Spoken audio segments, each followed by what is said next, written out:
just been caught into the sweetest trap. I'm afraid that I can let you go, go, go, go, go, go, until I feel bad about lying again. I'm a crook, I'm a fraud, I'm a shark.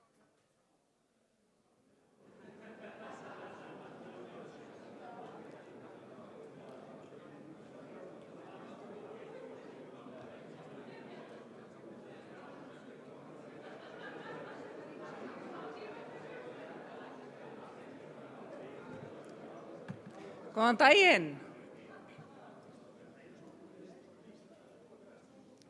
Það fullt út úr dyrum, ráðherra og góðir gestir. Fyrir hönd Deloitte, samtaka fyrirtækja í sjávarútvegi og samtaka atvinnulífsins býð ykkur velkomin á sjávarútvegsdaginn sem nú haldinn í 9. sinn. Þau fiska sem róa yfirskrift dagsins. Það gleður mig auðvitað sem áhugamanneskju og rannsakanda jöfn tækifæri kynjanna í atvinnulífinu að sjá þau í stað þeir. Þegar máltækinu flettu birtast 3 orð.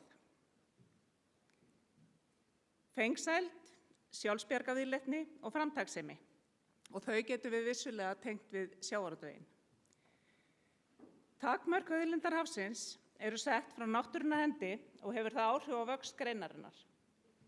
Takmarkað aðgengi af fiskistofnum hefur ýtt undir ákveðna sjálfsbjargarviðleitni í íslensku sjávarútvegi og verið hvati til bættra nýtingar og nýsköpunar. Með framtakssemi, líkt og ég bendi nemendum mínum iðulega á, þá höfum við náð miklum árangri í fullnýtingu á þorski, allt að 95%. Það þó enn vannýtt tækifæri, en það spurning hvort breytingar og reglugerðum heimila alltaf 100% nýtingu. Þá hefur mikil uppbygging og þróun átt sér stað í líftækni á síðastliðnum áratug þar sem hliðarafurðir úr sjávarútvegi eru nýtt til að skapa verðmæti. Hér eru mikil tækifæri til að veita forystu í krafti viðskiptaþekkingar, hugvits og ábyrgrar nýtingar auðlindarinnar. Tækifæri eru til að skapa enn fleiri spennandi og vel launuð störf fyrir komandi kynslóðir. Því að nýtingamöguleikar í sjávarlíftækni eru margir, til að mynda í fæðubótarefnum, lyfjaframleiðslu, heilsu og lækningavörum, í snyrtivörum og vörum tengdu fiskeldi. Í lok síðustu aldar tóku nokkur fyrirtæki sín fyrstu spor í lífefnaframleiðslu og hafa nokkur þeirra náð miklum árangri á alþjóðlegum markaði. Mörg íslensk líftæknifyrirtæki eru ung og hafa unnið kostnaðarsama rannsóknar- og þróunarvinnu og þar skiptir samvinna fyrirtækja í sjávarútvegi, stjórnvalda og vísindasamfélagsins öllu máli. Hún þarf að vera viðvarandi og slík samvinna stuðlar að aukinni verðmætasköpun og framleiðslu verðmæti þessara fyrirtækja mun að öllu líkindum aukast verulega á næstu árum og áratugum. Sem þýðir að fleiri stoðum verður skotið undir efnahagslífið almennt. Samvinna því ákveðið lykilorð þegar rætt nýsköpun og hugvit.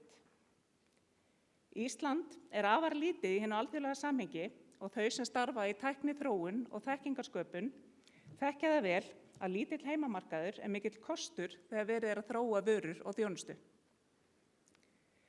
Tæknifyrirtæki hafa notið góðs af samvinnu við íslenska í tækniþróun. Slík samvinna hefur leitt af sér mikinn ávinning fyrir báða aðila og gert tæknifyrirtækjum kleift að selja vörur sínar og þjónustu allan heim. En það má ekki gleymast hvaðan grunnurinn kom og hvernig varan var til. Því mikilvægt að hlúa að og þjónusta upprunann. Því án íslenskra sjávarfyrirtækja væru mörg hátæknifyrirtæki ekki þar sem þau eru í dag. En ef við lítum aftur til tækifæra og áskorun í sjávarútvegi, þá ótal margt sem kemur upp í hugann. Og einungis sagt að tæpa á örfáum hér.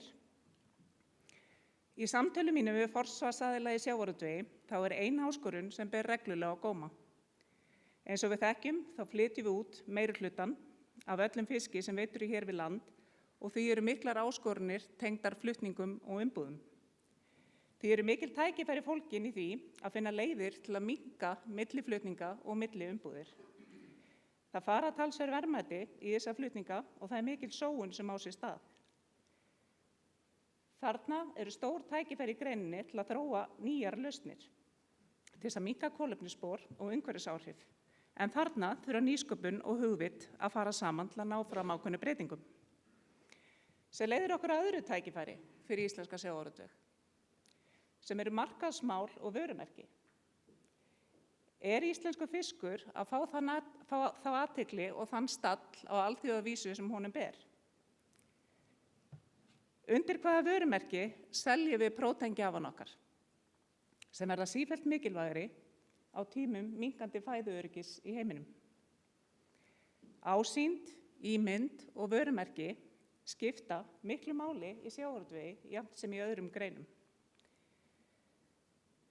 Það má heyra í samtölum við aðila að hér er mikið verk óunnið og markaðssetning íslenskra sjávarafurða þarf að fá meiri athygli. Hér hafa Norðmenn náð miklu forskoti, til dæmis í Frakklandi tala Frakkar skrei sem mjög sérstaka vöru. Því getum við öll velt í fyrir okkur hvort hægt sé að auka enn frekar verðmæti íslenskra sjávarafurða með samræmdu markaðsstarfi á grundvelli nýsköpunar, sjálfbærni og uppruna. Það velkist enginn í vafa það hversu mikilvægur eldislaxinn er fyrir norskt efnahagslíf. Þannig sagði Erna Solberg, þáverandi forsætisráðherra Noregs, að eldislaxinn væri fyrsta flokks vörumerki fyrir Noreg sem fjölmiðlar ætti að halda á lofti. Laxinn ætti að vera tákn Noregs, rétt eins og IKEA væri tákn fyrir Svíþjóð. Hvert er tákn Íslands? Og með því býð ég matvælaráðherra Svandísi Svavarsdóttur velkomna.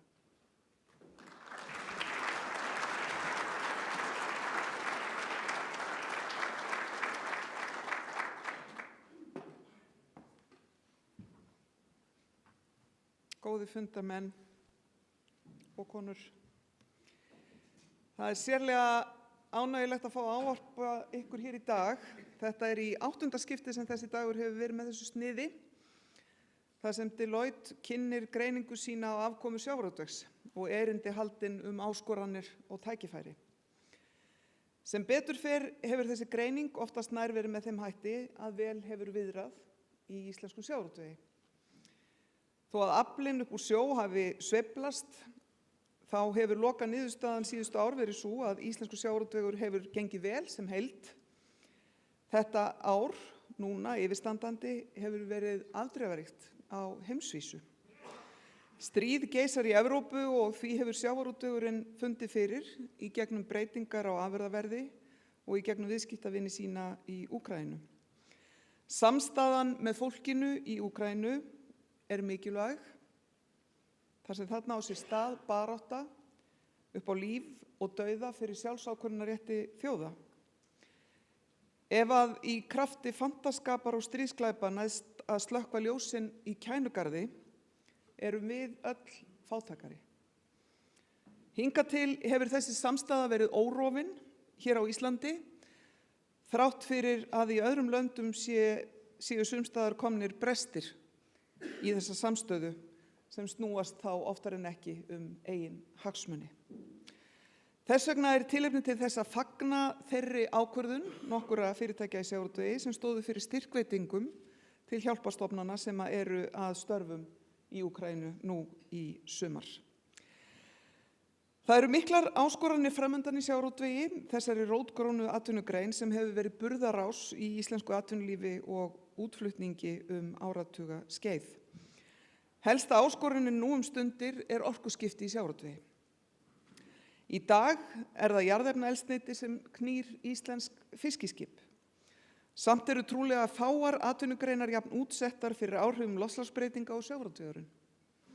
Umhverfisbreytingar í hafi, hvort sem það er hiti, selta eða straumar, hafa gífurleg áhrif á sjávarútveg. Súrnun sjávar getur haft ófyrirséðar afleiðingar fyrir greinina og þar með hagsmuni íslensks samfélags í heild sinni. Í því ljósi og sökum stærðar sjávarútvegsins í íslensku hagkerfi skiptir framlag sjávarútvegsins varðandi orkuskipti miklu í því að Ísland nái markmiðum sínum í loftslagsmálum. En við vitum að verkefnið er krefjandi, við vitum að tæknilausnirnar eru ekki á þeim stað sem við vildum, en við vitum líka að tæknibreytingar geta á stundum verið fljótar að eiga sér stað. Einhvern tíma var sagt að fyrst ætti að gera það sem nauðsynlegt, síðan það sem mögulegt, en innan skamms erum við farin að gera það sem í dag virðist ómögulegt. Það verkefnið næstu 10 ár, að koma því í verk sem nú virðist nánast ómögulegt. Þar hef ég trú á íslenskum sjávarútvegi. Íslensk stjórnvöld og hagsmunaaðilar í sjávarútvegi hafa lýst yfir að stefnt sé að 50% samdrætti í losun gróðurhúsalofttegunda vegna olíunotkunar frá árinu 2005 til ársins 2030. Þetta markmið metnaðarfullt í ljósi þess að olíunotkun í sjávarútvegi hefur dregist mikið saman á síðustu áratugum vegna hagræðingar í flotanum, aukinnar tækni við smíði skipa og hönnun veiðarfæra sem miðar að því að draga úr orkunotkun samhliða því að auka nýtingu og verðmæti sjávarafurða. Í ráðuneytinu einnig unnið að gerð frumvarpa, bæði hvað varðar rafvæðingu smábáta og breytingar á skráningu tóbáta, það afnám aflvísis. Þessi áform lögð fram til að gera íslenskum sjávarútvegi kleift að vera áfram í fremstu röð á alþjóðavísu með sjálfbærri auðlindanýtingu, verðmætasköpun og kolefnishlutleysi. Við verðum að stíga skrefin þegar að tækifæri gefst. Við erum að byrja og fleiri skref bíða. Góðir fundarmenn, árabil hefur reynst þrautin þyngri að ná samningum milli strandríkja Norður-Atlantshafsins nýtingu deilistofna á borð við norsk-íslenska síld, makríl og kolmunna. Fyrir liggur að sóknin í stofnana í sumum tilvikum langt umfram vísindalega ráðgjöf og því ósjálfbær. Íslensk stjórnvöld telja mikilvægt að semja nýtingu deilistofna með það að markmiði að tryggja sjálfbæra nýtingu þeirra. Þannig tryggjum við best okkar hagsmuni sem fara saman við hagsmuni stofnana sjálfra. Krafan sjálfbæra nýtingu sjávarauðlinda kemur einnig og í vaxandi mæli frá verslunarkeðjum, neytendum og samtökum þeirra og þar með frá öllum almenningi. Umhverfisvitund fer vaxandi heim allan og krafan vegur sífellt þyngra í umræðunni. Þessa kröfu finn ég sem ráðherra málaflokksins og ég tek hana alvarlega. Fundað hefur verið stíft á árinu makríl og Ísland hefur mætt lausnamiðað til leiks en með skýrar, sanngjarnar og rökstuddar kröfur. Á síðasta þingi voru samþykktar breytingar á lögum varðandi eftirlitsheimildir Fiskistofu, en þessar breytingar lúta meðal annars að því að heimila Fiskistofu að nota nýjustu tækni til eftirlits með sjávarauðlindinni. Með tilkomu dróna við eftirlitið hefur komið í ljós brottkast í nokkuð víðtækari mæli en áður hefur fengið staðfest. Miklar væntingar til þess að þessar breytingar gagnist til að stemma stigu við brottkasti. Þessir ósiðir verða upprættir enda enginn sem mælir þeim bót og með tilkomu skilvirkari leiða til eftirlits og samstöðu í greininni þá hef ég fulla trú á því að þessi lögbrot muni heyra sögunni til innan skamms. Bætt umgengni sjávarauðlindina og verður alltaf forgangsmál og nú liggja fyrir betri og gleggri upplýsingar viðkvæm búsvæði á hafsbotninum umhverfis Ísland. Slík svæði geta verið fágæt, innihaldið sjaldgæfar eða viðkvæmar tegundir. Þau geta verið verðmæt eða mikilvæg fyrir nytjastofna eða verið í hættu á rýrnun eða eyðileggingu vegna athafna mannsins. En í því samhengi hef ég falið mínu fólki í ráðuneytinu að hefja vinnu við samningu reglugerðar verndun viðkvæmra vistkerfa í hafi. Sem ráðherra sjávarútvegsmála hef ég lagt mikla áherslu á gagnsæi varðandi eignarhald sjávarútvegsfyrirtækja og liður í því starfi kortlagning stjórnunar og eignatengsla í sjávarútvegi og nýlega gerði ráðuneyti samning við Samkeppniseftirlitið að tryggja fjárhagslegt svigrúm til að stofnunin geti ráðist í athugun á stjórnunar og eignatengslum í sjávarútvegi. Samhliða stefnt að auknu samstarfi stofnana á þessu sviði, það Samkeppniseftirlitsins, Fiskistofu, Skattsins og Seðlabanka Íslands. Kortlagningunni fyrst og fremst ætlað að auka gagnsæi og bæta stjórnsýslu á sviði eftirlits með stjórnunar og eignatengslum í sjávarútvegi til frambúðar. Kortlagningin verður sett fram í sérstakri skýrslu sem skilað verður til matvælaráðuneytisins eigi síðar en í lok næsta árs og mun hún nýtast ráðuneytinu í stefnumótunarvinnu sjávarútveginn. Í byrjun sumars skipaði ég samráðsnefnd og 4 starfshópa til að greina áskoranir og tækifæri í sjávarútvegi og tengdum greinum. Verkefnið ber heitið Auðlindin okkar, stefna sjávarútveg. Starfshóparnir 4 sinna afmörkuðum sviðum, samfélagi, aðgengi, umgengni og tækifærum. Hóparnir og nefndin eru skipuð samkvæmt sáttmála ríkisstjórnarsamstarf Vinstri grænna, Sjálfstæðisflokks og Framsóknarflokks frá 28. nóvember 2021. Ég hef sannarlega góðar væntingar vinnu þessara hópa og ég finn ekki annað en þau öll nálgist verkefnið með jákvæðni og opnum huga. Áhöfnin í starfshópunum samanstendur af fjölbreyttum hópi sérfræðinga sem búa yfir mikilli þekkingu á sjávarútvegi og samfélaginu. Það er okkur öllum keppikefli að verkefnið verði unnið á sem faglegastan hátt og við erum svo lánsöm að vera með valið fólk í hverju rúmi. Samráðsnefndin hefur síðan yfirsýn yfir starfshópanna og aðra þætti verkefnisins og við gerum ráð fyrir að þessari vinnu ljúki fyrir árslok á næsta ári en fyrstu tillögur líta dagsins ljós þegar á þessu ári. Eitt af þeim mikilvægu málum sem hefur verið til umræðu í þessari stefnumörkun sem ég nefni hér er staða hafrannsókna á Íslandi.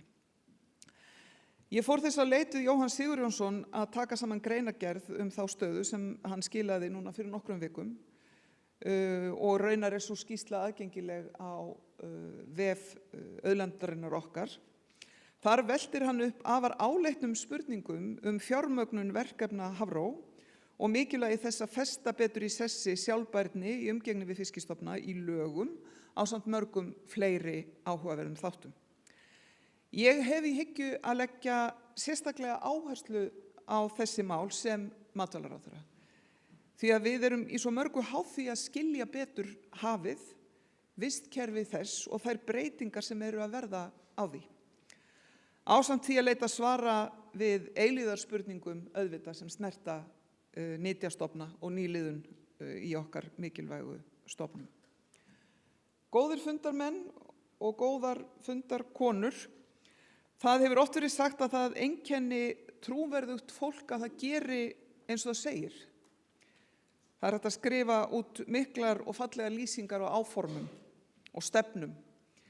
En ef fólk gerir svo ekki eins og það segir, þá er það ekki trúverðugt. Þetta þekki ég vel eftir að hafa tekið þátt í stjórnmálum í rúm 15 ár. Trúverðugleika er erfitt að byggja upp, en mjög fljótlegt að rífa niður. Það er af þeim sökum sem ég legg mikla áherslu í þeirri nálgun sem ég hef á stefnumótun í sjávarútvegi að ferlið sjálft sé gagnsætt og ferlið sjálft sé til þess fólkið að byggja upp trúverðugleika og traust. Gegnsæi og aðgangur almennings að gögnum skiptir nefnilega máli. Og seinna í dag verður opinn fundur sem tengist þessu verkefni stefnumótun í sjávarútvegi haldinn á Ísafirði. Þar gefst heimamönnum og landsmönnum öllum í gegnum netið tækifæri á að taka þátt í samtali sjávarútveg, greinina sem kemur okkur öllum við. Fleiri fundir verða haldnir allt land á næstu vikum og ég vil hvetja ykkur hérna til að taka þátt í gegnum auðlindinokkar.is og þó það sé ekki nema til að sjá vefinn og sjá öll þau gögn sem þar liggja frammi og meðal annars ótrúlegur fjöldi skýrslna og þingmála sem hafa komið fram á undanförnum árum og áratugum. Ég hef þá trú að samtalið sjálft sjávarútveg skiptir máli. Því ég finn það sem ráðherra hversu miklu máli það skiptir að heyra fjölþætt sjónarmið frá almenningi og frá hagsmunaaðilum. Heyra þau og hlusta á þau. Öðruvísi náum við ekki árangri í því að freista þess að auka samfélagslega sátt sjávarútveg á Íslandi. Það er mikilvægt fyrir greinina en nauðsynlegt fyrir samfélagið. Gangi ykkur vel í dag og takk fyrir gott hljóð.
Þökkum Svandísi fyrir ávarpið.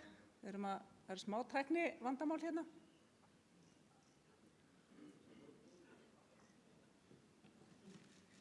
Við erum að sjá örstutt myndband.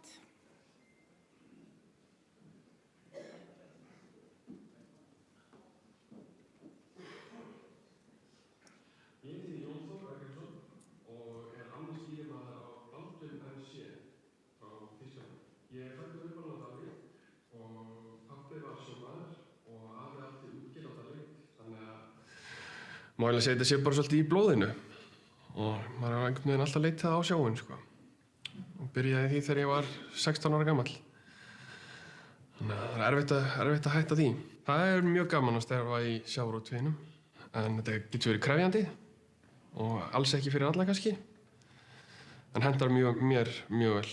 Það hefur mikið breyst síðan ég byrjaði, sko, hefur bara eins og með öryggi sjómanna hefur breyst alveg gríðarlega sem betur fer og meðhöndlun á afurðum er búin að breytast og er alltaf að bætast sem betur fer. Og við tökum náttúrulega bara þátt í því með að fá ný skip og nýjan búnað um borð. Þannig að setja nýta afurðina betur og allt saman nýtt. Því sem var hent hér í gamla daga eins og þeir búið að flaka fiskinn. Það er allt saman nýtt núna í mjöl og lýsi og er gert um borði í skipunum líka núna. Það er mjög jákvætt.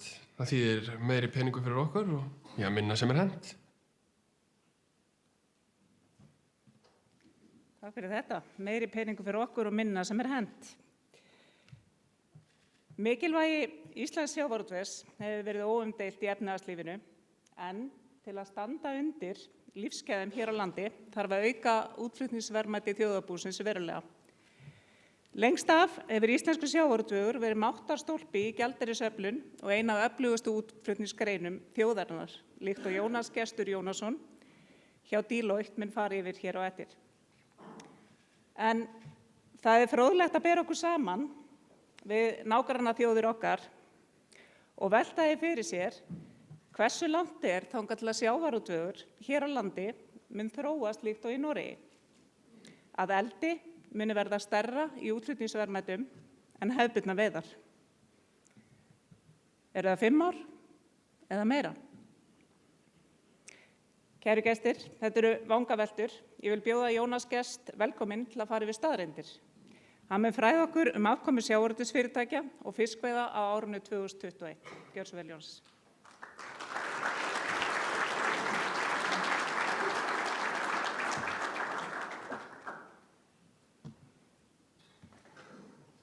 Takk fyrir. Já, góðan daginn. Það er ánægjulegt að vera komin hingað til að fara með ykkur yfir tölur úr sjávarútvegsgagnagrunninn Deloitte og virkilega gaman að sjá okkur í salnum. Þétt setið. Það bætti svolítið við tölurnar hjá okkur í gærkvöldi. Frábært að sé svona góð mæting. Og við höldum hennar sjávarútvegsdag í samstarfi við Deloitte, SFS og SA. Og eins og þið sjáið og heyrið er dagur með hefðbundnu í ár eins og í fyrra. Fólk er hérna í salnum en við erum einnig með streymi. Og ég veit að það er tölvöru fjöldi að horfa á streymi núna. Deloitte hefur þróað gagnagrunn með rekstrarupplýsingum sjávarútvegsfélaga frá árinu 2001. Upplýsingar í grunninum alltaf verið nákvæmari og núna erum við með 94% þorskígildum tali af rekstrarupplýsingum hjá sjávarútvegsfélögum sem eru með úthlutaðar aflaheimildir, sem er það mesta sem við höfum haft. Í grunnunum okkar í ár eru þetta tæplega 100 fyrirtæki. Gagnagrunnum virka þannig að tölurnar séu uppreiknaðar þannig að spegli öll sjávarútvegsfélög með úthlutaðar aflaheimildir. Vil ég þakka þeim fjölmörgu aðilum sem heimiluðu okkur að nota ásetninga sína í gagnagrunninn. Sjáum að vöxtinn í tekjum og EBITDA á þessari glæru.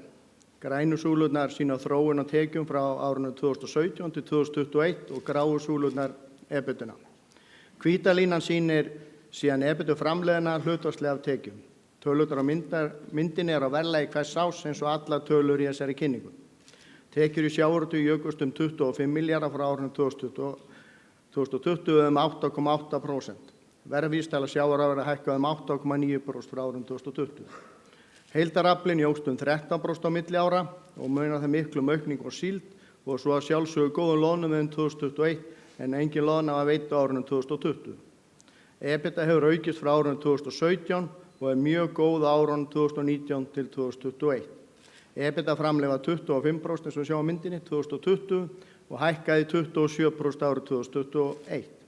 Þetta er mjög góð EBITDA-framlegð í sögulegu samhengi, en þegar við setjum EBITDA á sama verðlag í krónutölu þá er EBITDA vegna áranna 2009 til 2012 aðeins betri. Þess má einnig geta að EBITDA í ár er svipuð á árið 2015. Þessi mynd sýnir þróun á liðnum áratugum og hvernig EBITDA-framlegð sjávarútvegsfélaga sem hlutfall af tekjum hefur aukist frá því sem áður var og það þrátt fyrir að veittu þorskafli sem er okkar verðmætasta tegund hefur dregið saman. Þorskaflinn, það er Skeiðarsvæðið, fór hæst í 450.000 tonn og var árið 2021 272.000 tonn. Ég hef skipt þessu upp í 6 tímabil og fyrsta tímabil það er 7% EBITDA-framlegð og það er fyrir daga eins og segjum kvótakerfi eins og við þekkjum það. Tímabil 2, það er 15% EBITDA-framlegð og það er frá 1984 til 1991 og það fyrir frjálsa framsælið af aflaheimildum. Tímabil 3, það er 1992 til 2007, þá er þetta meðaltalið 20% EBITDA-framlegð fyrir bankahrunið. Tímabil 4, 2008 í 2012 er 29% framlegð sem er besta EBITDA-framlegðin en það var mjög veik króna. 2013 til 2019 þá erum við 23% EBITDA-framlegð fyrir þá heimsfaraldurinn. Og núna á tímabili 6 sem er þá árið 2020 til 2021 þá erum við með 26% EBITDA-framlegð núna í COVID og það verður forvitnilegt að sjá hvað stríðsreksturinn í Úkraínu gerir núna varðandi EBITDA 2022 en nánar það á næsta ári. Öll félög sem hafa úthlutaðar aflaheimildir yfir 2000 tonn samtals í síld og loðnu flokkast undir blönduð uppsjávar- og botnfiskfélög en myndin á glærinu sýnir tvennt. Blönduð uppsjávar- og botnfiskfélög er að skila hæstri framlegð í sínu rekstri samanborið við aðra flokka hlutfallslega. Botnfiskútgerð og vinnsla er að skila lögustu afkominu hlutfallslega. Myndin sýnir að blönduðu félögin skiluðu hlutfallslega mun betri framlegð af tekjum árið 2021 með árið 2020 en hin sjávarútvegsformin skila svipaðri framlegð. Þetta eru komin að hagnað og tekjuskatti. Hagnaður ársins 2021 var 65 milljarðar sem er töluverð hækkun frá fyrra ári. Þegar við setjum hagnað áranna á sama verðlag jafnast hagnaðurinn 2021 við hagnaðinn 2011, 2013 og 2016.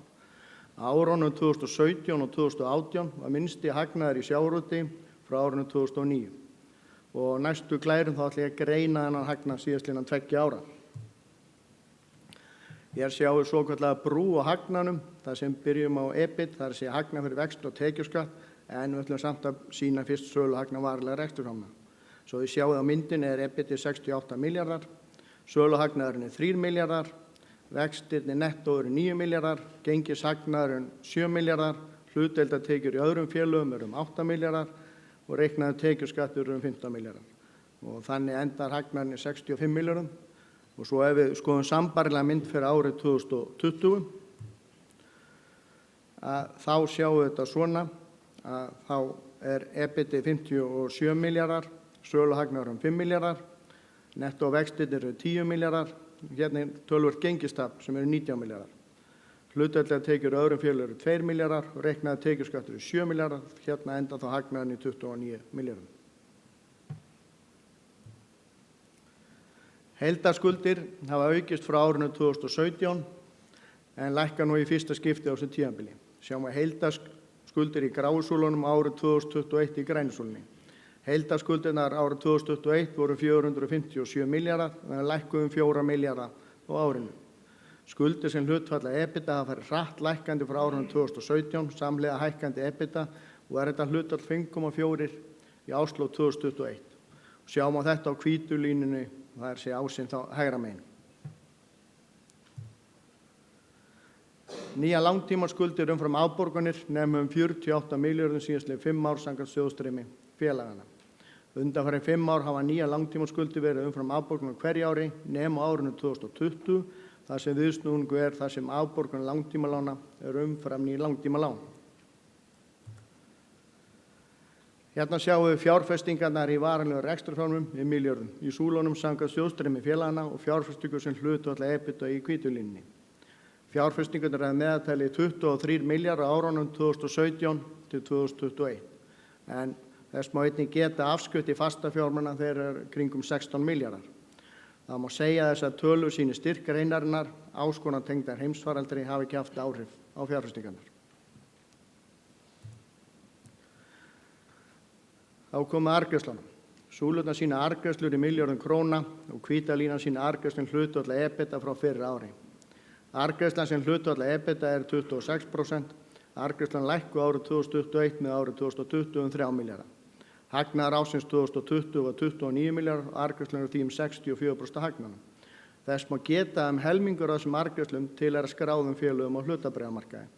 Þar af 7 milljarðar af þessum arðgreiðslum vegna síldarvinnslunnar, þar sem rétt og eðlilegt þótti að losa hlutabréf öðru skráðu félagi, Sjóvá, af efnahags síldarvinnslunum skráningu á markað. En fleiri mælikvarðar eru til að mæla arðgreiðslur í hlutföllum. Í grænu súlunum sjáum við bókvart eigið fé í árslok 2016 til 2020, en í gráu súlunum sjáum við arðgreiðslum greiddar út árið á eftir. Hægt að nota ýmsa mælikvarða af arðgreiðslu, hvort séu háar eða lágar, en arðgreiðslunar eru það bil 47% af bókvart eigið fé fyrir þessi ár. Arðgreiðslur ársins 2021 voru 5,2% af bókvart eigið fé í árslok 2020. En þegar við erum að tala um eigið fé og ef við skoðum þá svona heildareignir og stærsta eignin á efnahagsreikningi sjávarútvegsfélaganna eru aflaheimildir og þá held ég að sé ágætt ég segi kannski nokkur orð svona gefnu tilefni vegna umræðu sem eru orðin meðferð aflaheimildir og reikningsskilum. Þá það reikningsskilareglurnar sem stýra framsetningu og mati aflaheimildina. Aflaheimildina bókast aðeins í reikningsskilum við kaup eða samruna samkvæmt núgildandi reglum. Það ekki fordæmi fyrir því að endurmeta aflaheimildir ganguris eftir upphaflega skráningu. Þessi mynd sýnir hversu mikið bein opinber gjöld sjávarútvegsfélaga hafa þróast á undanförnum árum. Bein opinber gjöld samkvæmt þessu voru 22 milljarðar vegna ársins 2021. Á tímabilinu 2017 til 2021 voru bein opinber gjöld sjávarútvegs 19 milljarðar meðaltali á ári. Á árinu 2021 tekjuskattur 9,2 milljarðar, veiðigjöldin eru 7,9 milljarðar og tryggingagjald 5,2 milljarðar. Veiðigjald hækka töluvert frá fyrra ári, en reiknistofn veiðigjald sem greitt var á árinu 2021 vegna ársins 2019 og þar sem afkoman var mun betri en á árunum 2017 og 2018. Núna á árinu 2022 búið að greiða 4,8 milljarðar veiðigjald fyrstu 8 mánuði ársins og stefnir veiðigjald ársins 2022 í að vera á bilinu ca. 7 til 8 milljarðar. En nú ágætt að fá rúlla okkur aðeins yfir í fiskeldið og Deloitte hefur smíðað gagnagrunn rekstur fiskeldis á Íslandi. Það fara svona í gegnum helstu niðurstöðnar og gagnagrunnum. En gagnagrunni Deloitte ætlað að draga fram rekstrarniðurstöðu fiskeldis á Íslandi og höfum þannig leiðrétt fyrir áhrifum að eignarhaldi innan greinarinnar. Við horfum þannig á rekstur fiskeldis á Íslandi sem eina samstöð. Til dæmis félag A á hluti félagi B sem einnig rekur fiskeldi, þá eru áhrif reksturs B og ákomu A ekki meðtalning grunnunum því að þá eru með tvítalningu að ræða. Samhliða aukningi framleiðslu á eldisfiski hafa tekjur aukist jafnt og þétt hafa aldrei verið hærri en á árinu 2021 48 milljarðar króna. EBITDA 3,7 milljarðar en eins og við sjáum þá tap á rekstri fiskeldis á árinu upp á 700 milljónir. Tapið að mestu tilkomi vegna tveggja félaga sem stafar af tjóni í kjölfar samspilandi áhrif af umhverfisáhrifum, sjúkdóma í lífmassa sem og áhrif af heimsfaraldursins. Veruleg aukning hefur í framleiðslu í fiskeldinu frá árinu 2017 eða 155%. Framleitt magn var 53.000 tonn á árinu, mesta framleiðslan í laxi 46.500 tonn og bleikju 5.400 tonn, annað lítið sem ekkert á árinu 2021. Samhliða aukningi framleiðslu og fjöldi launþega aukist í greininni og telur árið 2021 597 launþega upp rúmlega 38% frá árinu 2017. Auk fjölda verktaka sem vinna við greinina. Hér gefur að líta efnahagsreikning fiskeldisins í lok árs 2021 og eins og sjá má eru skuldirnar 44 milljarðar og eigið fé 56 milljarðar, eða 56% eigið féhlutfall og heildareignirnar því 100 milljarðar. Eigið fé greinarinn hefur styrkst frá fyrra ári þar sem það var 36 milljarðar króna í árslok 2020 og því ljóst að hluthafar sett töluvert af fé inn í greinin á árinu. Ef við skoðum eignahliðina sjáum við töluverð fjárbindingar í veltufjármunum eða 43 milljarðar króna sem um 43% af heildareignum greinarinnar og hér munar að sjálfsögðu mestu fjárbindingu í lífmassa. Efnahagsreikningur fiskeldisins sterkur sem veitir ekki af í þeim uppbyggingafasann sem fiskeldið í. Þessi mynd sýnir bein og opinber gjöld fiskeldisfélaga á árunum 2020 og 2021. Bein og opinber gjöld samkvæmt þessu voru 788 milljónir árið 2021. Á árinu 2021 tekjuskattur 223 milljónir, tryggingagjald 414 milljónir og auðlindagjöld 151 milljón. En auðlindagjald samastendur að gjöldu vegna fiskeldissjó og framlögum í fiskeldissjó. Þetta auðlindagjöld aðeins komið til framkvæmda vegna 2/7 hlutar en að munu fullu vera innheimt árið 2026. Við skoðun á þessum tölum þarf að hafa í huga að maður er ung atvinnugrein í uppbyggingu og tap hefur verið á síðustu 4 árum af 5. Einungis eitt félag í gagnagrunni Deloitte greiðir tekjuskatt. Önnur félög er enn að nýta uppsafnað tap frá uppbyggingartímabili eða eru í taprekstri. Eins og við höfum farið yfir hefur íslensku sjávarútvegur fjárfest verulega á undanförnum árum. Afkoman hefur jafnframt verið sterk undanfarin ár og sérstaklega á síðustu 3 árum þar sem EBITDA jókst umtalsvert. Það er ljóst að greinin er að njóta ábata af þeim miklu fjárfestingum sem ráðist hefur í, bæði í skipum og fiskvinnslum. Þá er jafnan þekkt að veikari króna styður útflutningsgreinar og sjávarútveg. Áhugavert er að fylgjast með þeirri þróun sem átt sér stað í fiskeldi sem er nú 13% af umfangi íslensks sjávarútvegs mælt í tekjum út frá gagnagrunni Deloitte. Töluverðar fjárfestingar hafa verið í fiskeldinu undanfarin ár og vísbendingar eru að sú þróun haldi áfram. Árið 2021 hefur falið í sér ýmsar áskoranir fyrir bæði sjávarútveg og fiskeldi. Fróðlegt verður að sjá hvernig rekstrartölurnar líta út fyrir árið 2022 en greinin nýtur góðs að því að vera með sterka eiginfjárstöðu. Kærar þakkir fyrir mig.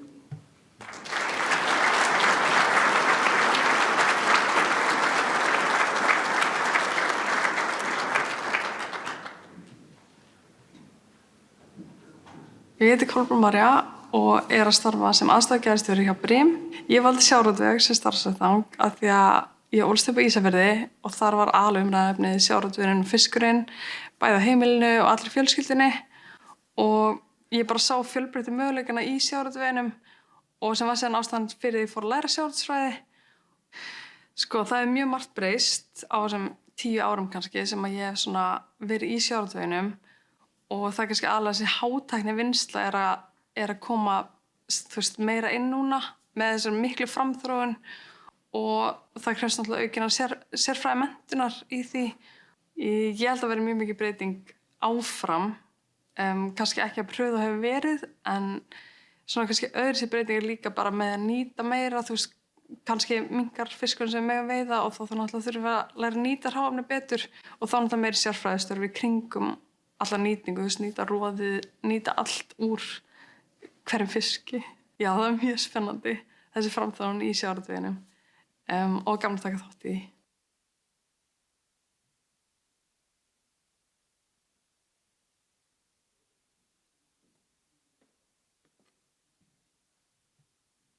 Kærar þakkir fyrir þetta, Jónas gestur.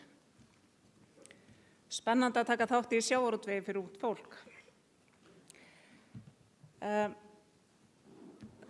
Það var áhugavert að hlusta á þessa yfirferð á hverju ári stöðu sjávarútvegsins og fiskeldis og það er mjög mikilvægt fyrir atvinnulífið og samfélagið allt að hafa þessar upplýsingar aðgengilegar og það er alveg ljóst að hagfelldar ytri aðstæður og góð loðnuvertíð hafa mikið að segja í tekjum sjávarútvegsfyrirtækja á síðasta ári og framleiðarhlutdeildin náttúrulega sterk í sögulegu samhengi.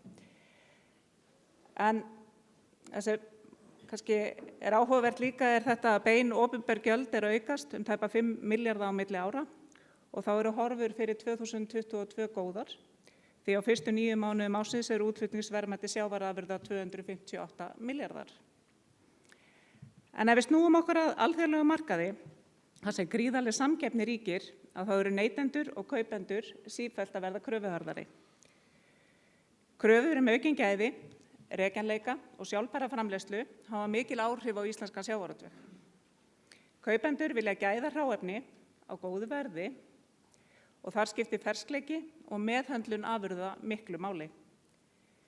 En það er ekki bara gæði og verð sem ráða úrslitum, Lykillinn að viðvarandi viðskiptum er áreiðanleiki og afhendingaröryggi. Við sem höfum rekið stóra verslanir þekkjum að það er ekki hægt að láta hillur standa tómar eða láta Birgi að hafa hillupláss í verslun ef hann getur ekki staðið við afhendingu á réttum tíma. Þarna getur margt spilað inn í, sérstaklega þegar við tölum ferskvöru og við þurfum að velta því fyrir okkur hvert við erum að stefna. Er það þannig að það sé beðið eftir okkur í röðum á alþjóðlegum markaði?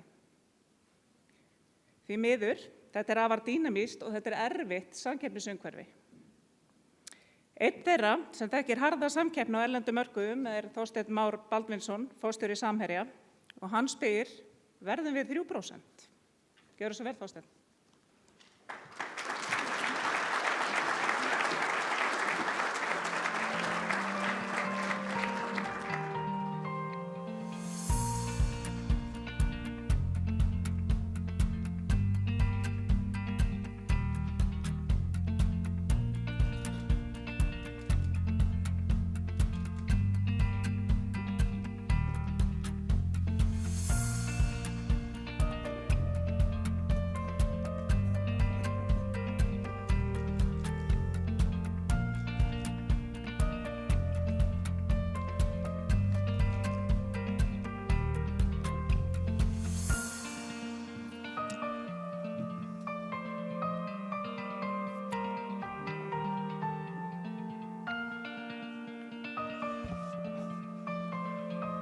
Fallegur Eyjafjörður, myndi einhverju segja. Ágætir fundargestir.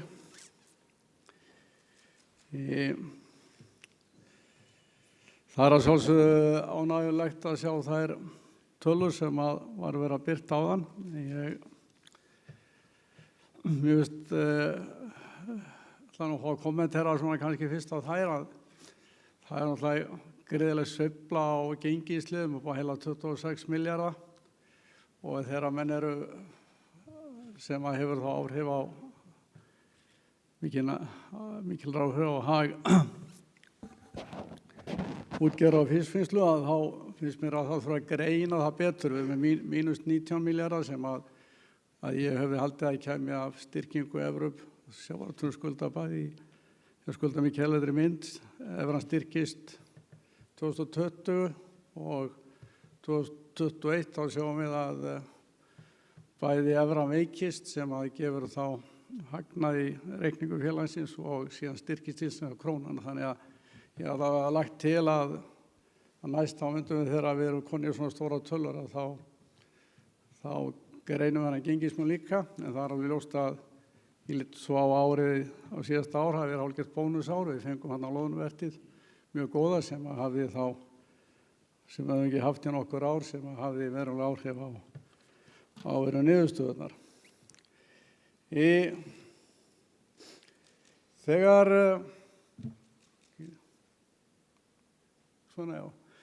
við erum að ræða sjávarútveg á Íslandi að þá er rætt veiðar og það er rætt veiðar og það er rætt veiðar og það er kannski minna rætt vinnslu, sölu, útflutning og síðan þennan blessaða viðskiptavin. Þannig að þess að teiknaði svona hringina svona mjög stóra.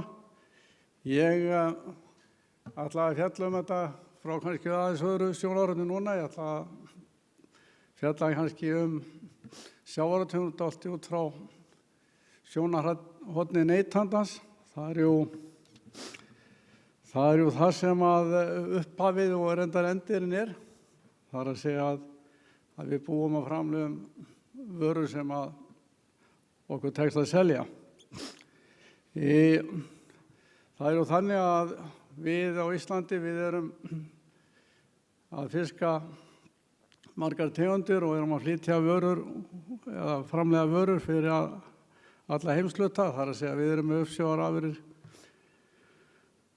og fleira karfa og grálúðu fyrir Asíu og síðan uppsjávarafurðir fyrir Afríku og það getum kallað Austur-Evrópa. Sem eru þá það sem eru að vera framleiða vörur fyrir efnaminna fólk en síðan eru þá með þorskin og aðra botnfiskafurðir fyrir það sem við getum sagt efna meira fólki í Vestur-Evrópu og Norður-Ameríku. Ég held að samt eitt sé sammerkt með öllum þessum mörkuðum og íslensku sjávarútvegi er það að það er sama hvert við erum hvert er verið að framleiða vörur, það er að segja sama fyrir hvað markað. Ég held að kröfur vörugæði séu samt allstaðar þau sömu og ég segi við erum að framleiða góða vöru fyrir alla okkar viðskiptavini. En eins og ég segi þá ætla ég kannski að horfa meira á eða ræða á þessum tíma sem ég hef kannski að horfa aðeins á Vestur-Evrópumarkaðinn og þá sérstaklega hvað er að gerast þar. Og það er svona þessi spurning, hvað vill neytandinn?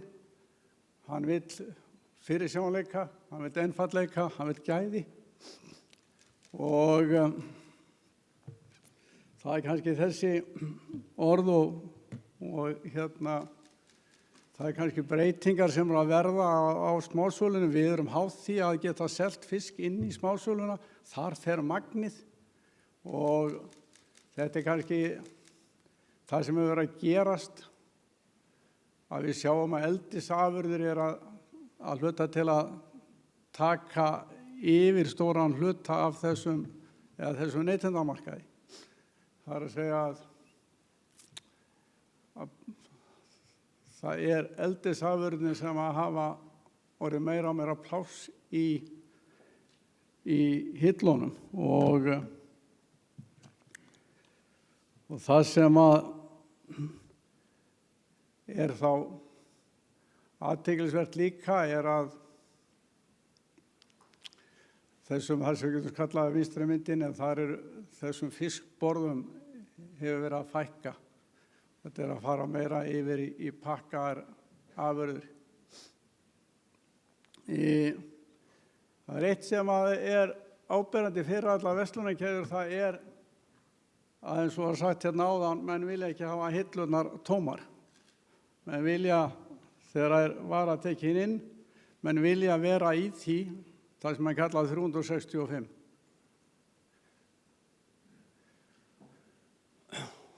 Og það er það sem að í raun eldisafurðir kannski hafa fram yfir villtan fisk, það er að segja, þeir geta alltaf sagt við erum 365, það er að segja þetta er iðnaður.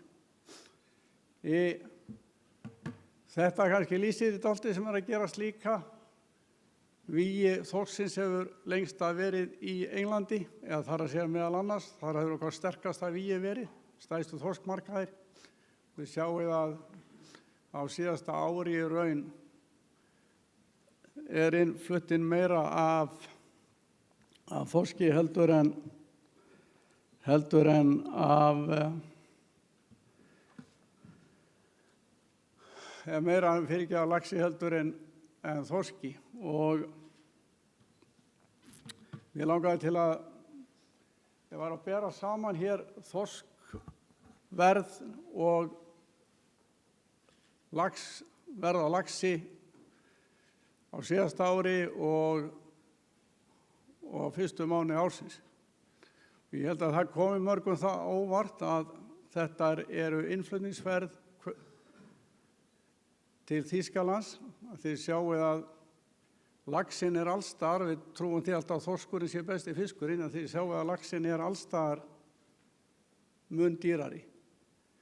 Og það er, við getum sagt að 2021, ef við höfum 2 fiska, eða það er að segja 1 lax og 1 þorsk 5 kílóa, þá kostaði laxinn helmingi meira heldur en þorskurinn. Í vetur var þetta þannig að við þurftum 3 þorska á móti 1 laxi. Og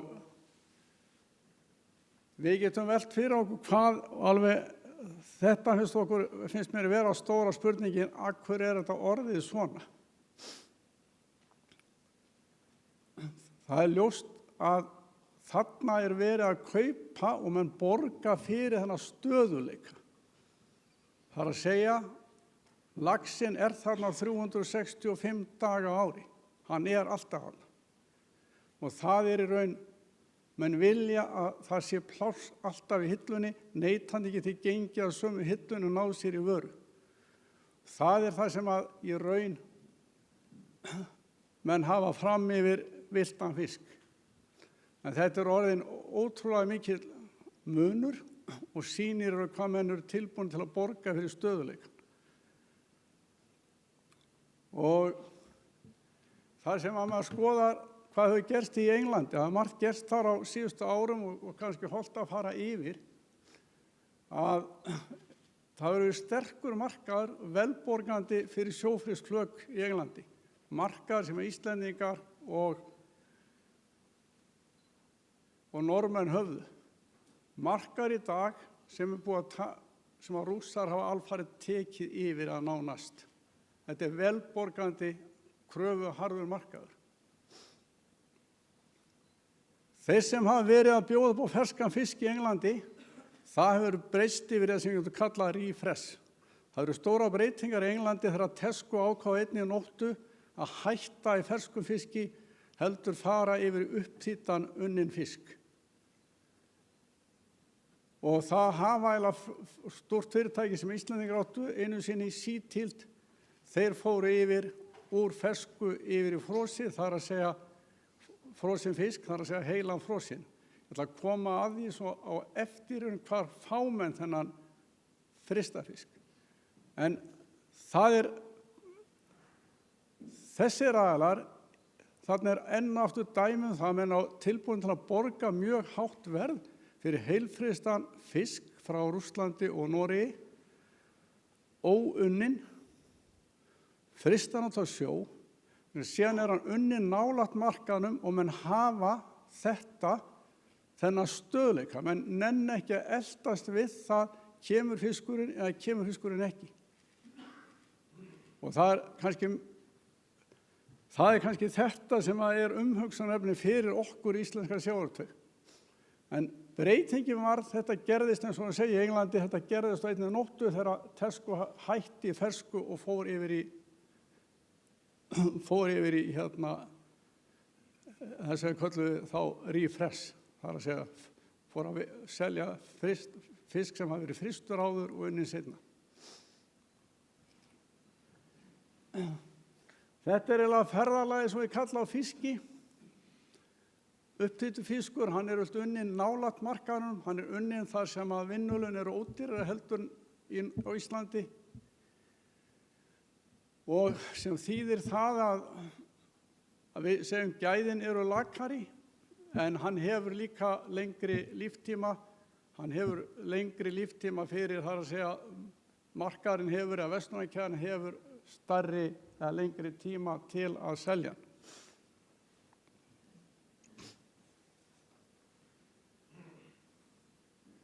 Og það er kannski þessi mynd sem að líka útskýri það hvers vegna er þessi óstöðuleiki sem að kannski verslunarkeðjur og neytendur vilja ekki. Ég sjá þarna þorskveiðina í Noregi, hún fer fram fyrst og fremst á 3 mánuðum. Við erum reyna á Íslandi að reyna meira að líta á þetta sem iðnað. Og þið sjáu þarna kannski meðalkurvan okkar, við erum niður í júní og júlí, annars erum við svona nokkuð stöðugir. En í Noregi er að veiðist þetta af minni skipum, febrúar, mars, apríl, gríðarlegt magn, og svo erum við með stærri skipin, það er að segja frystitogaran sem veiða allt árið. Það gerist alltaf hverju ári, jafnframt þó að segja minnkar sveiflur að þegar þetta mikla magn kemur á markaðinn og þá er þetta línurrit þarna er eiginlega þróun á hnakkaverði frá Íslandi á sama tíma. Það er að segja lækkar þegar þetta gríðarlega framboð kemur. Hversu ráðandi erum við á mörkuðum? Það var kannski þetta sem var þá, sem ég ætla kannski að svara í lokinni, stefnum við 3%. Þarna er aflinn, eins og við sjáum að við erum að veiða, ef við lítum á þorsk, ís og ufsa, við erum að veiða kannski 350.000 tonn, Noregur með tæp 700, Rússar 450 og aðrir innan Evrópusambandsins 250. Þannig eins og sjáum við þessu eins og í þorski, við erum hérna kringum 210.000 tonn, Norðmenn þá tæplega 400 og Rússar 350. Þannig að kannski þetta segir að við erum ekki ráðandi. Þetta er svipað í uppsjávartegundunum. Við 450.000, Ísland, Færar 650, Noregur 1 milljón.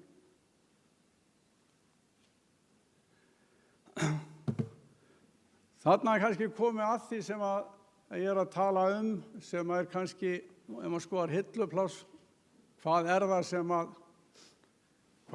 er að taka yfir. Ég sjáu það að framleiðsla hérna á laxi nálægt okkur er kannski 1750.000 tonn. Norðmennir eru komnir í 1600.000 og hafa mikil markmið. Ég fór á fund eða smá ráðstefnu, litla ráðstefnu í Noregi núna í lok ágúst. Þarna sitja 3 á þessari ráðstefnu, þá sátu þessi 3 menn. Þarna höfum við núverandi sjávarútvegsráðherra og 2 fyrrverandi, sem var í síðustu ríkisstjórn og veit þar áður, þetta eru fulltrúar 3 flokka, eða þar að segja að þeir komu 3 mismunandi stjórnmálaflokkum.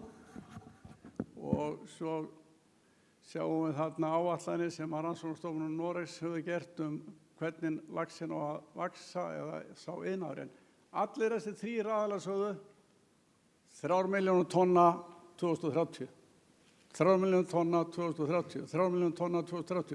Þetta endurtóku allir, þannig að sýnin var alveg skýr. Norðmenn hafa áður gert áætlanir. Þeir gera áætlanir hvernig ætlar að koma í 500.000 tonn, þeir gera áætlanir hvernig ætlar að koma í 1 milljón tonn, þetta stóðst. Þessar 3 milljónir tonnar 2030, ég held að það muni standast. Þeir segja líka að við ætlum að fara í 5 milljónir tonn 2050. Þannig að þarna er alveg sýnin skýr, hvað þetta varðar. Þetta er bara hluti af okkar framtíð, hluti af okkar atvinnusköpun. Við oft verið fjallað það, þessi vandræðafyrirtæki á hluthafa á Íslandi, Brim og Samherji og fleiri, þessi stóru fyrirtæki. Og þess vegna langaði mig til að fara aðeins yfir það hversu stórir við erum þegar við komum út á markaðinn. Við hefum hérna Mowi sem þá fyrst og fremst er laxafyrirtæki. Það veltir hérna nánast helmingi meira heldur en allur sem er norskt fyrirtæki, helmingi meira heldur en allur sjávarútvegur. Við höfum til dæmis Austevoll Seafood. Þeir velta allavega 1,5 íslenskum sjávarútvegi. Þeir eru ekki bara í laxeldi, þeir eru stæðstir í, kannski meðal stæðstum í uppsjávarfiski og bólfiski, allavega í Norður-Evrópu, fyrir utan að vera í uppsjávarfiski í Síle. En þarna sjáum við íslenska sjávarútveg, heildin á honum, rúmið 300 milljarðar og svo sjáum við þarna lítil fyrirtæki sem heita Brim og Samherji til dæmis. Þannig að þetta sýnir kannski okkar afli í þá sölu og markaðsstarfsemi og afhendingaröryggi og svo framvegis. Og svona rétt að sýna þetta þegar við erum að tala um það hversu stórir við erum. Ef við lítum á uppsjávarafurðirnar, þá er þetta ósköp hérna svipað að við höfum hérna fyrirtæki sem heitir Pelagia í Noregi sem að reyndar með uppsjávarvinnslur í Skotlandi og Danmörku og Írlandi fyrir utan Noregi. Þá velta þeir hérna 133 milljörðum. Íslenskur uppsjávarafurðir með á síðasta ári held ég að það hafi verið svona 86 milljarðar. Þar var lónað 23. Þannig að á því að sem við kalla bónusári og svo er hérna stór fyrirtæki sem heitir Síldarvinnsla með 19 milljarða. Þetta er svona veltu tölur og þetta er náttúrulega það sem við erum að keppa við og svona til hliðar að þá leiði mér að taka mói fyrsta fjórðunginn í ár sem þá velti 156 milljörðum en verðmæti þorskafla á Íslandi var 132. Þannig að ég held að þetta sé svona kannski örlítið hættulegt að þegar við erum komin út í heim, stærðir okkar eða sko kannski hugsaða hversu stórir að réttar að litlir verið þegar við komum út fyrir landsteinana sko.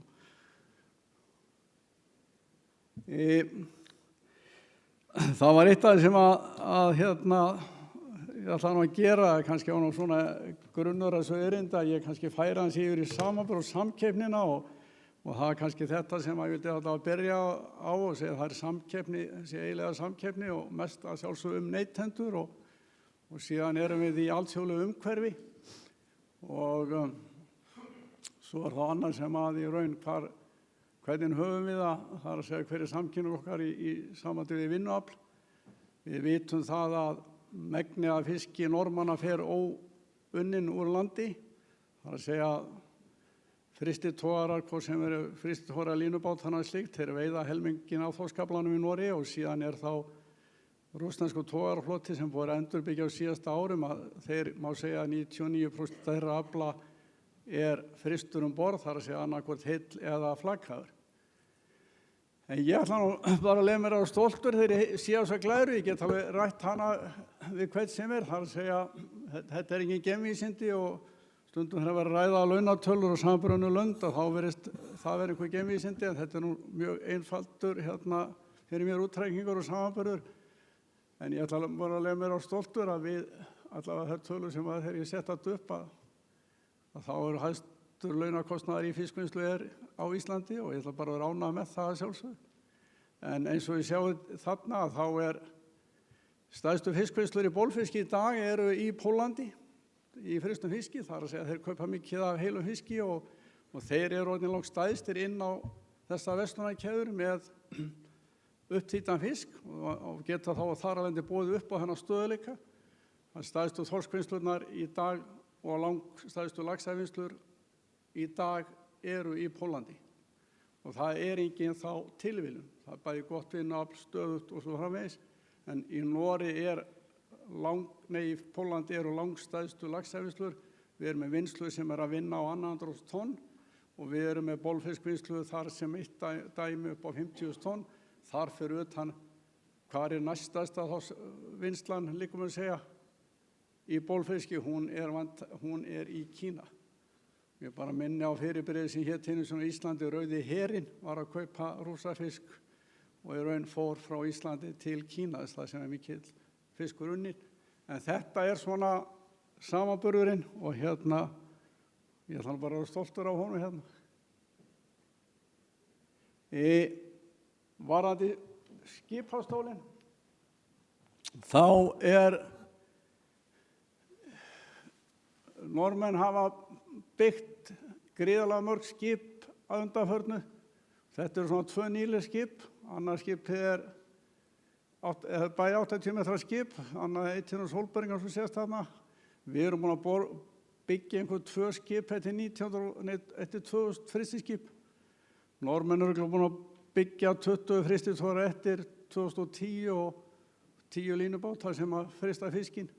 En þetta eru bara svona ákveðnar staðreyndir. Launahlutfall um borð í íslensku frystitogara er 42% og launahlutfall um borð í norskum eru 30%.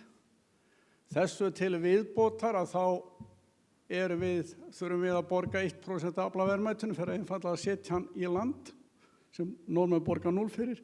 Við erum með kolefnisgjald sem er langt umfram sem Norðmenn hafa og við erum með að sjálfsögðu veiðigjöld sem eru mun hærri í Noregi.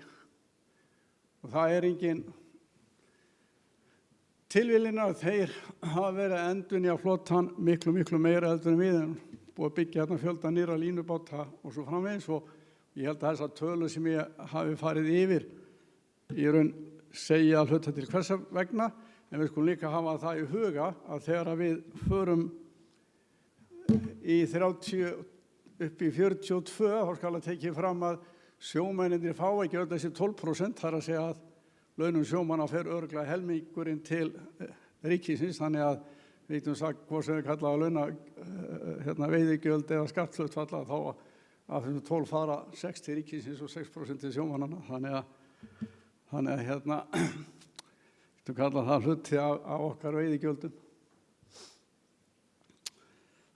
Umræða mikil í Noregi það var ákveðið að setja auka skatt á fiskeldisfyrirtæki í Noregi og rökstuðningurinn meðal annars var sá að það hefði gengið vel, sem sjálfsögðu rétt, og líka það að úthlutun veiði eða skulum kalla framleiðslu kvóta í laxeldi, hann eilífur. Það var viðtal við sjávarútvegsráðherrann og búið að vera nokkur viðtöl við sjávarútvegsráðherrann, Björn Skeran, síðustu daga út af því sem gerð í fiskeldinu og spurði hann hvað ætlar að gera varðandi skipastólinn. Hann bara skýr og ríkisstjórnin, og skulum taka fram að þetta sjávarútvegsráðherra hjá vinstri stjórn, þetta kemur frá Árbæðarpartíið þessi maður, að hann mjög skýr. Hann segir það verður ekki sett veiðigjald á útgerð. Þetta eru takmörkuð eða tímabundi réttindi, það þýðir ekki að bera þetta sama við hitt sem eru þá eiginlega réttindi, úthlutun leyfa í fiskeldinu og menn eiga bara að endurnýja skipin og vera fremstur og búa til tæknibúnað og þekkingu í kringum útgerð og þar sem við ætlum að vera fremstir, en við ætlum ekki að leggja þessu gjöld. Ég ekki að segja það að við hefum ekki hafa veiðigjöld, en ég bara að segja að þarna talað mjög skýrt, nákvæmlega sama og sagt, hafa talað mjög skýrt, við ættum að framlega 3 milljón tonna fiski. Við höfum verið að endurnýja flotann, eins og kom fram í reyndar að við erum að hjá Deloitte við erum að fjárfesta fyrir svona 10 milljarða umfram afskriftir. Hefðum þetta að gera meira af því, mín skoðun. En þetta bætir meðal annars gengur út á það að vera með, eins og kom hérna fram hjá ráðherrann, að vera með umhverfisvænni skip. Þetta tel ég á margan hátt afrek hjá okkur Íslendingum að byggja upp hátæknivinnslu. Í Noregi bara ekki til en einasta svona vinnsla, ekki ein. Þeir eru fyrst og fremst í útflutningafiski. Þeir eru frábærir í laxinum. Þar verið að byggja vinnslu sem taka á bilinu 100 til 150.000 tonn. Og það verður að sjálfsögðu ekki byggðu svona vinnsla, oftar á Íslandi að mínu mati, nema þessi fyrirsjáanleiki og varðandi úthlutun veiðiheimilda, og að það sem við erum að reyna að rembast við að vera það sem ég kalla 365. Við þurfum ekki að skipulega þetta allt árið. Og núna þegar verið að tala það að breyta þessu úthlutun veiðiheimilda, færa meira yfir á minni skip sem við þá veiða yfir sumarið, þá kannski vildi ég setja þetta upp og sjá útflutningin á fiski yfir sumarmánuðina sem hlutfall af veiddu fiski. Við sjáum hvernig þegar strandveiðarnar hvernig útflutningur á heilum fiski eykst. Og það sem það gerir, það hjálpar öllum okkar samkeppnisaðilum. Það eru gríðarlega góðar samgöngur við Ísland orðið. Og þeir sem eru í frystum fiski, þessar stóru vinnslur, sem kaupendur vilja borga mjög hátt verð fyrir vegna að þeir sjá þennan stöðuleika. Það þetta afhenda á hverjum degi. Það ekki háð veðri eða vindum. Þess vegna eru menn farnir í það sem kallað refresh verslunarkeðjurnar og eru tilbúin til að borga jafnvel hærra verð heldur en ferskan fisk frá okkur. Við getum ekki farið úr fersku í fryst. Þá erum við að selja lakari gæði. Þeir sem eru í frysta fisknum, þeir geta alveg farið og keypt ferskan fisk þegar hann sýnist vegna þess að gæðin verður þá bara betri. Það enginn sem kvartar. Ef við ætlum að fara leiðin tilbaka, þá kvartað. Þannig þeir hafa þennan þetta forskot á okkur. Þannig þeir geta keypt ferskan fisk frá Noregi þegar það passar eða þeir geta verið inn á fiskmarkaðunum á Íslandi. Það getur hver sem keypt fisk á fiskmarkaði á Íslandi og flutta hann út heilan. Það er að segja allir útlendingar geta komið til Íslands. Fiskmarkaðir eru búin að leggjast að mestu leyti af í Þýskalandi og þeir eru búin að nást leggjast af í Englandi og svo framvegis. Þannig ég segi bara samkeppnin fiskin mikil og það ekkert mál að flytja hann út heilan, flytja hann til Póllands eða eitthvað annað og vinna hann þar. Og það geta allir í raun gert það. Og þannig að ég segi ef við ætlum að fara að hreyfa þetta mikið, þá segi ég bara spurningin verður fiskvinnsla á Íslandi 365 dagar eða verður hún ekki 365 dagar? Eða ætlum við að vera sem ég segi bara fiskur dagsins? Þorskurinn, þegar hann til, þá var hann svona fiskur dagsins. Og ég ætla að leyfa mér að segja það sem við erum að stefna að að það sé iðnaður, það sé mætt klukkan 8 á morgni á mánudag, það farið klukkan 4 á föstudag. Frá áramótum hefur fólk á Dalvík ekki okkar fiskvinnslu ekki haft vinnu 1 dag. Í Úa hefur haft fisk alla dagana og það í sjálfu sér afrek og það þarf að hafa gríðarlega mikið fyrir því. Ég veit ekki hvort að það takist áfram vegna þess að kvótinn hefur að veiðiheimildirnar hafa aðgangur okkar að veiðiheimildir hefur minnkað. En þetta finnst mér vera spurningin, hvernig viljum við hafa þetta? Viljum við hafa þetta sem iðnað á sama hátt og laxinn iðnaður í Noregi eða endum við á sama hátt og með breyttu á einni nótt í Tesco, fór yfir í frystafiskinn, sem var mikil breyting. Við þurfum að hafa fyrir því að vera til, við erum litlir og ef að maður tekur árið 2030 og segir veiðiheimildir í bólfiski eru svipaðar, laxinn í Noregi fer í 3 milljónir og svo framvegis, þá verðum við með þá verðum okkar hlutur í bólfiski og laxi svona 3–4%. Okkar hlutur í dag í þessum verðmætum eitthvað 7%, 7,5%. Þess vegna segi ég, ef þetta heldur svona áfram, Norðmennirnir vaxa, við erum kyrrstæðir, missum jafnvel það forskot sem við höfum og að þá held ég að við getum endað sem 3%. Takk.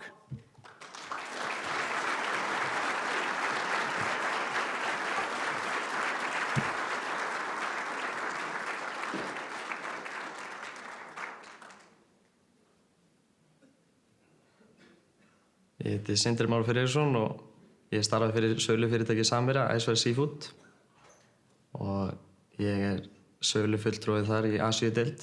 Starfið felur í sér að vera í samskiptum við viðskiptavini og koma vörunni í útflutning og á leiðarenda á öruggan og fljótlegan hátt. Afi minn og pabbi þeir hafa alltaf verið að vinna við sjávarútveg og ég hef alltaf haft svona annað vega á atvinnugreininni og langað að fræðast meira sjávarútveg. Og svo fekk ég það frábæra tækifæri að fá að starfa fyrir Iceberg Seafood, sölufyrirtæki Samherja og hefur verið þar alla götur síðan. Já, ég myndi hvetja fólk til að skoða sjávarútveg sem starfsvettvang af því að þetta mjög þroskandi vinnustaður. Það fólk á öllum aldri þarna með mismunandi menntun og þekkingu og þetta mjög svona fjölbreyttur vinnustaður.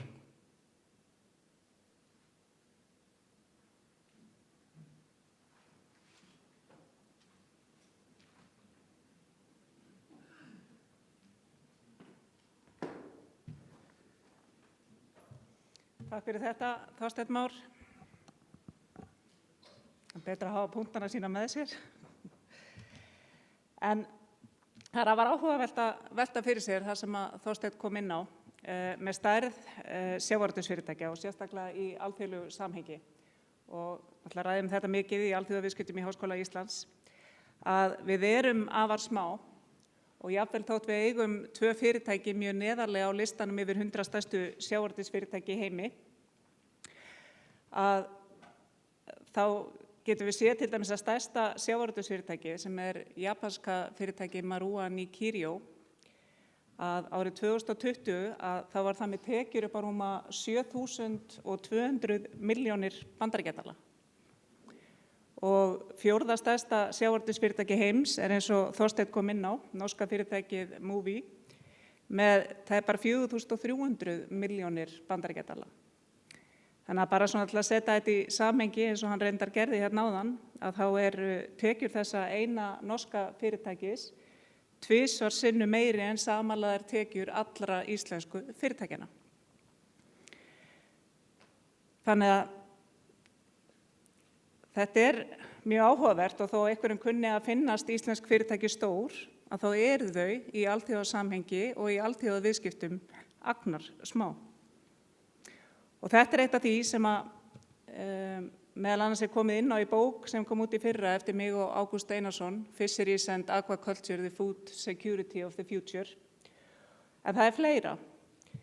Við fjöllum þar einnig að veiddarafli í heiminum hefur nánast staðið í stað undanfarin ár. Og íbúar jarðar eru nú 8 milljarðar. Og spár gera ráð fyrir að þeim fjölgi rúma 2 milljarða til ársins 2050 og aðra 2 til ársins 2100. Og til að fæða allan þennan fjölda að þá þarf gríðarlega aukningu í matvælaframleiðslu. En hér skiptir sjálfbærni að sjálfsögðu öllu máli. Það að nýta auðlindir jarðar þannig að það standi einnig komandi kynslóðum í boði eða til boða í ekki minna magni en núverandi kynslóðum. Og það talið að 10% af þeim hitaeiningum sem mannkynið neytir komi frá sjávarútvegi. Ef hlutdeild sjávarfangs í heiminum á að vaxa, þarf fyrst og fremst betri stjórnun veiða og aukið eldi. Vöxtur fiskeldis þó takmörkunum háður, meðal annars vegna fæðu fyrir eldisfisk, rétt eins og höf, vötn og ár hafa sínar takmarkanir eins og komið hefur í ljós á undanförnum áratugum. Því vaknar svo spurning hvort fiskeldi muni leysa að minnsta kosti hluta af fæðuvanda framtíðarinnar og hugsanlega geti bætt upp að minnsta kosti, verulega fyrir minnkandi veiðar á villtum fiski. En hvað sem verður að þá næst alltaf jafnvægi á markaði. Og það jafnvægi ræðist af hagkvæmni eins og raunin í öðrum efnahagslegum ákvörðunum. Í umræðunum fæðuöflun framtíðar geta Íslendingar lagt miklu meira á mörkum, einkum hvað varðar sjávarfang. Vegna þess að hér hefur verið rekinn arðbær sjávarútvegur sem hefur skilað miklum verðmætum til sameiginlegra verkefna. Sjávarútvegur hefur þannig verið í raun gefandi en ekki þiggjandi og eins og víðast hvar raunin annars staðar í hinum vestræna heimi og Íslendingar hafa, líkt og ég hef komið inn á áður, náð miklum árangri í fullnýtingu afurða. Það ætti að verða öðrum þjóðum keppikefli og til eftirbreytni enda miklir hagsmunir í húfi. Kæru gestir, við stöndum frammi fyrir afar erfiðum áskorunum. Loftslagsvánni, stríðinu í Úkraínu og hækkandi aðfanga og matarverði. Líkt og Svandís kom inn á hérna áðan. Á næsta ári og árum verðum við að öllum líkindum að glíma við skort á matvælum og hvernig ætlum við að taka á því? Skorturinn verður til að mynda vegna stríðsins í Úkraínu, vegna skorts á áburði og áframhaldandi öfga í veðurfari með tilheyrandi flóðum og þurrkum. En við skulum enda þetta á jákvæðari nótum. Það að næga taka og það eru sannarlega fjölmörg tækifæri í íslensku sjávarútvegi sem okkur ber að fanga og fullnýta.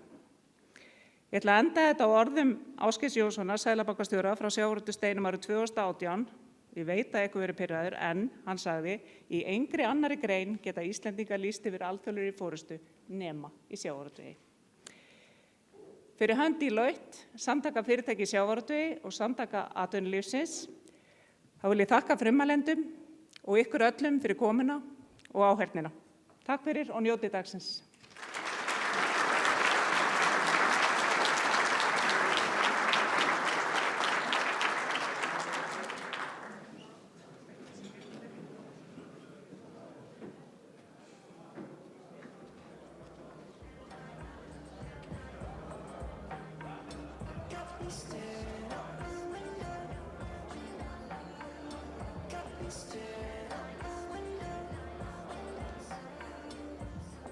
Watching shadows touch the